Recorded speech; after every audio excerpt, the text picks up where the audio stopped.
دجال کے نکلنے سے پہلے بہت ہی سخت حالات دنیا میں پیش آئیں گے۔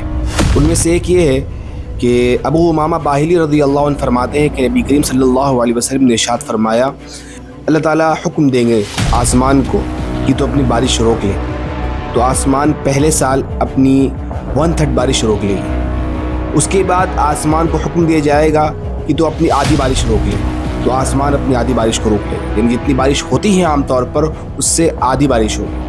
اس کے بعد اللہ تعالیٰ آسمان کو کہیں گے تو اپنی پوری بارش روک لے، تو آسمان سے ایک قطرہ بھی نہیں ٹپکے گا۔ اس کے بعد اللہ تعالیٰ حکم دیں گے زمین کو کہ اے زمین تو اپنی ساری پیداوار روک لے، تو ساری پیداوار رک جائے گی، سارے زمین بنجر ہو جائیں گے، جتنی بھی ہریالی ہے سب جل کر خاک ہو جائے گی، کہیں کہیں کچھ ہریالی باقی ہوگی جہاں اللہ چاہے گا۔ اس کے بعد صحابہ رضی اللہ عنہ نے پوچھا، یا رسول اللہ پھر مسلمان کیسے زندہ رہیں گے، کیسے پیٹ بھریں گے؟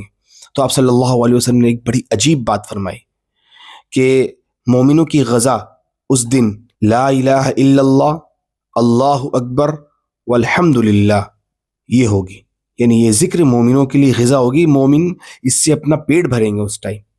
اللہ اکبر۔ اللہ تعالی ہمیں دجال کی فتنوں سے اور سنگین آفتوں سے بچائے۔